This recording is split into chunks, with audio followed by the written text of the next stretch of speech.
Good morning.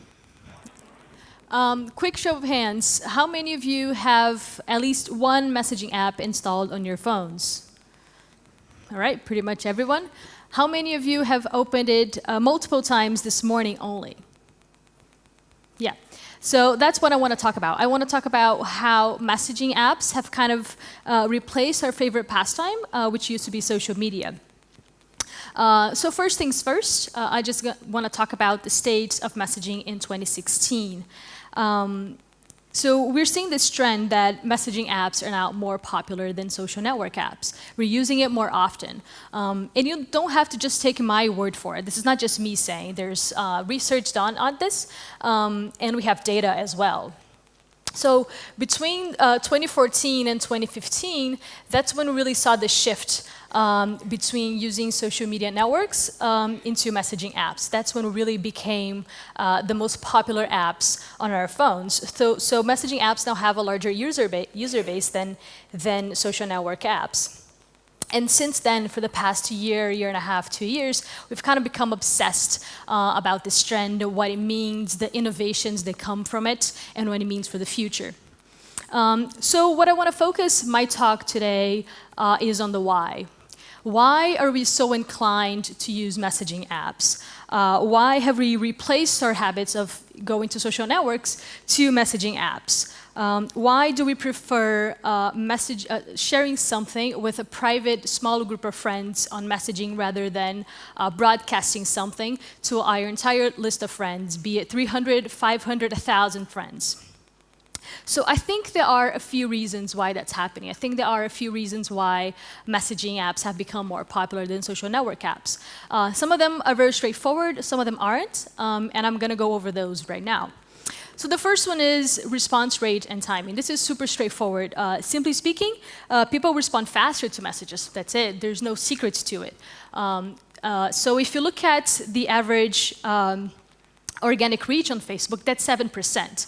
That means that for everything you share on Facebook, if you don't put any money promoting it, only 7% of your friends will see it. So it's not a whole lot of people. When you compare that to messaging, messaging is really impressive. The average open rate for SMS is 98%.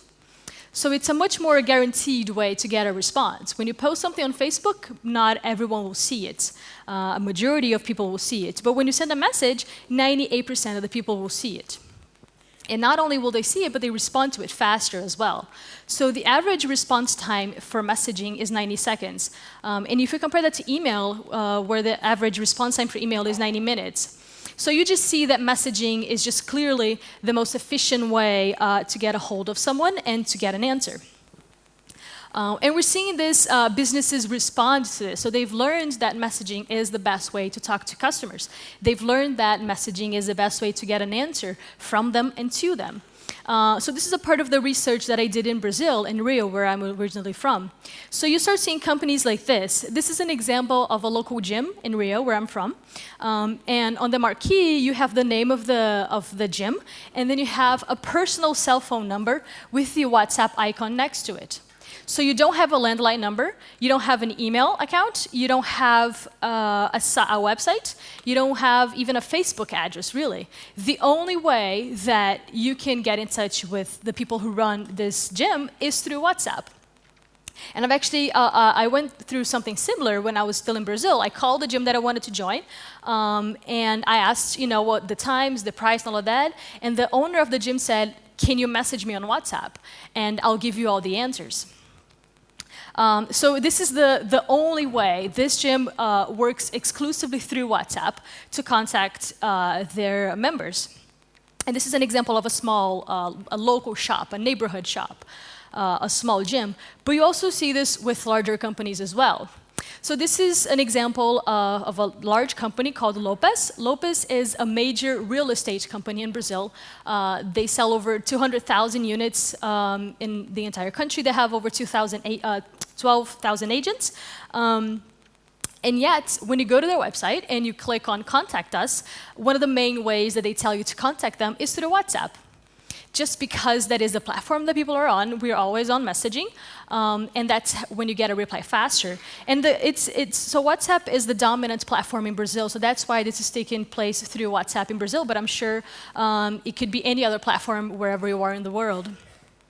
And they actually have an operation, a small operation of about 10 agents that take 8-hour shifts answering these messages. And they say that it is one of the main ways that they get new customers that are interested in purchasing apartments and houses with them, because that's just the platform that they're always in.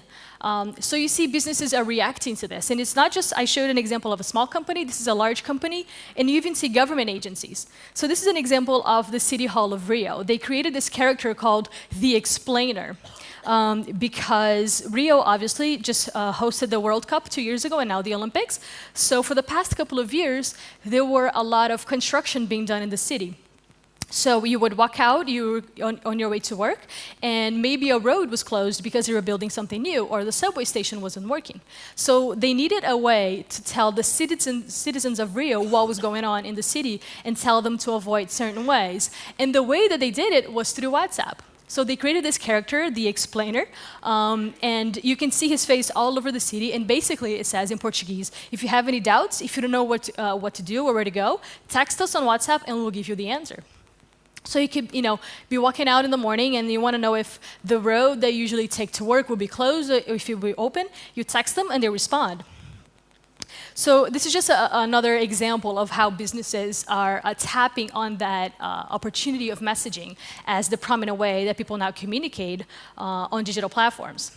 And it's not just customer service either, it's also selling.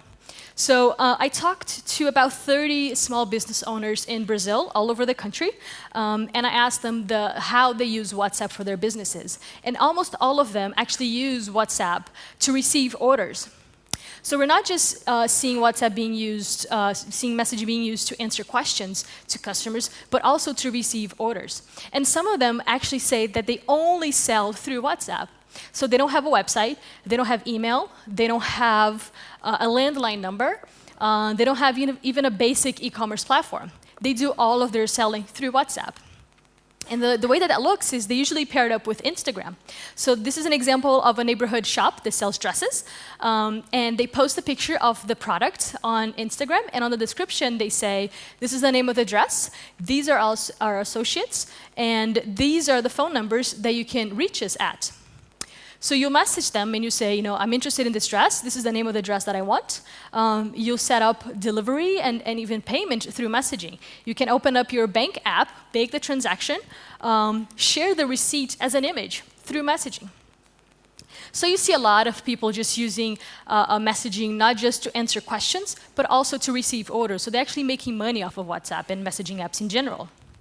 And you might think that this is only for small item purchases, but that's not really the case. So someone in Brazil actually sold a house through WhatsApp. So they actually had the entire conversation with the realtor through WhatsApp. And it was the same thing when he made the down payment on his bank app.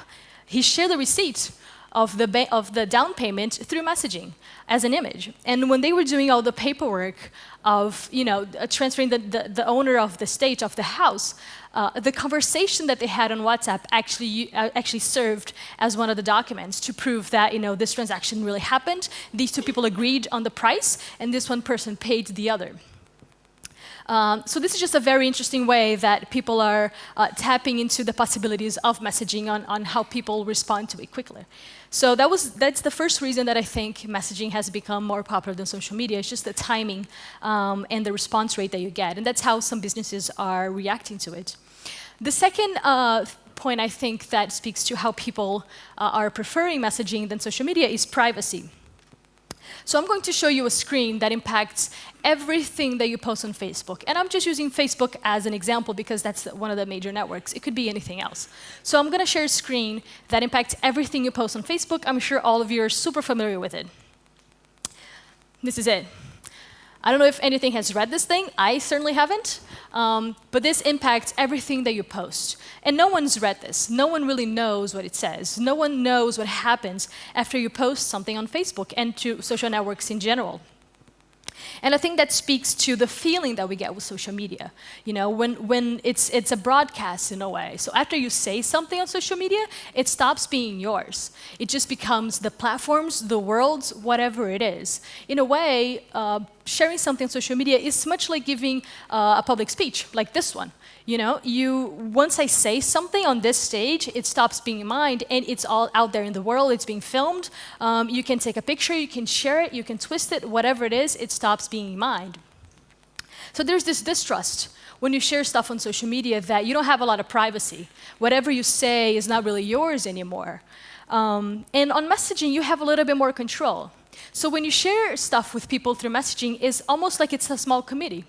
So you're not sharing something with the 500 friends that you not really are friends. Some of them aren't, some of them are not. You're sharing it with a group of maybe 10 people that you're really close with. So if there's a sense of distrust in social networks and broadcasting content in general, you don't have that with messaging.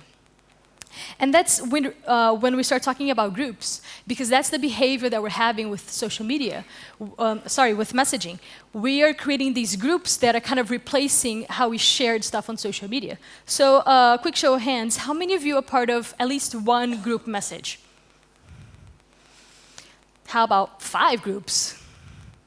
How about 10 groups? So a few of you, yeah. So at least in Brazil, this is a major behavior. People have several groups in messaging apps, and that's how they talk to their friends. And I was actually really curious to see what was the average number of groups people were a part of. And we don't have any official numbers. Facebook hasn't released them for even a Facebook Messenger or WhatsApp, Kik, WeChat. We don't have those numbers as to how many groups an average user is a part of. So I conducted a little research. I asked 50 employees of our huge Rio office how many groups they were a part of on WhatsApp, because that is the dominant platform in Brazil. And I asked both interns that were 18 years old, all the way to directors who were 45, 50 years old. And the average number of groups someone was a part of was 17. And you know, this is not just the young people, this is everyone all the way through 40s and 50s. And it speaks to the fact that we're replacing what we used to once share something with our entire friends on Facebook. We now go directly to that one group that shares that context with us. And some people were a part of as many as 80 groups. So it's a lot of people in a lot of groups. So that was the second part, the second point that I think messaging is really better than the social network in a way. It's just the privacy that you get, the feeling that you get of privacy. And then there's a third point, which I think is really interesting. So I think messaging has an analog precedent that you don't really get with social networks. So for example, think about any social network, Twitter, Instagram, Facebook, whatever it is, and try to explain how it works to someone living in 1996. It'd be really hard to explain. You look something like this, right? It look really stupid. Because the whole dynamics of how we use social networks is brand new to us. It's something we've learned in the past 10 years, you know? That you share something, you don't really have a specific audience. You might or might not get a reply. So the whole dynamics of social media is something that we've learned over the past 10 years, but not with messaging. So in a way, the way that we use messaging is not really different from a phone call or not even sending a letter. You have one specific target, usually one person, and you say something to that specific person, usually waiting a reply. So messaging has an analog precedent that social media doesn't. Everything that we do, all the interactions that we have on social media is brand new to us. It's something we've been doing for the past 10 years. So that's that one point. I think the analog precedent is really important. And the fourth reason I think messaging is now outgrowing social media is it allows you to have segmented audiences. And I'll show you what I mean by that. I'm going to give you one example, me. This is the me that you know. This is the Fernanda that you know, UX tech professional. I work at Huge. You know, my interests probably something around technology and gadgets and new apps, all of that stuff. That's the Fernanda that you know, who's speaking here about tech and mobile apps. But there are other Fernandas out there. There's other Fernandas that compose the same one that you're looking at. I'm also Brazilian. I'm a part of a traditional Brazilian family that I have close contact with my direct family and my extended family. So I'm the youngest of my generations in my family. So I have certain context with those people that I don't have with you. I mean something else to them that I don't mean to you. It's just a different context that I have. And there's the third part, which is I'm a big fan of Coldplay. You might not like Coldplay, that's okay. It's my favorite band. And I am a part of that community of fans. And we have certain context, and we share some values and we share some interests that I might not share with you, or I might not share with my family. So in a way, it's kind of like I'm different people to these different micro communities, right? The one person that you see here is not necessarily the ones that my aunt sees. So I belong to different circles, and I'm different people to these groups, but not on broadcast social media. Facebook will not allow me to be different people. Twitter won't allow me to be multiple people. I'm just that one person. And that leads to less than ideal interactions. So an example, I could share a picture of me as a kid on Facebook. My mom's gonna love it. Or my aunts are gonna comment, it's gonna become this big family reunion on the comments. It's gonna be super embarrassing, but my family's gonna love it. For everyone else, though, it's kind of irrelevant. My boss won't really care about this. My coworkers won't really care.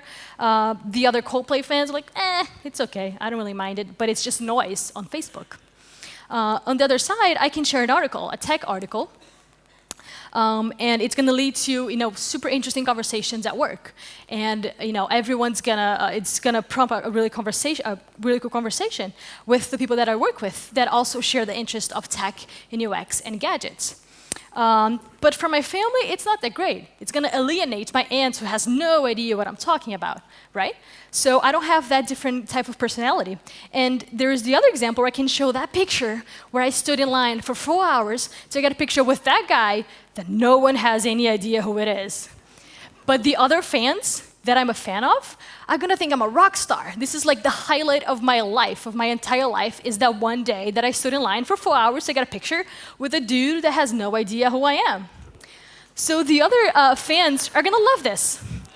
I don't want my boss to see this. He's probably going to think less of me, as you might all do right now. I'm okay with that. But I still want to share this with the other Coldplay fans that I'm a fan with, that I'm friends with. Facebook won't allow me, Twitter won't allow me, Instagram won't, but WhatsApp will. So I have all of these different groups on WhatsApp of these specific groups that compose my entire personality. So I have a group of the people that work at Huge. I have a group of my cousins. I have a group of Coldplay fans that live in my city, that live in Rio. And that's when you start seeing these communities being built around these groups on WhatsApp and messaging apps in general. So this is really common in Brazil. I'm sure it's common here too, where you have the groups of not only the people that work with you, but that work with you that are into one specific thing, or the moms of the neighborhood, or the people who like a band or going to the concert the next week, whatever it might be.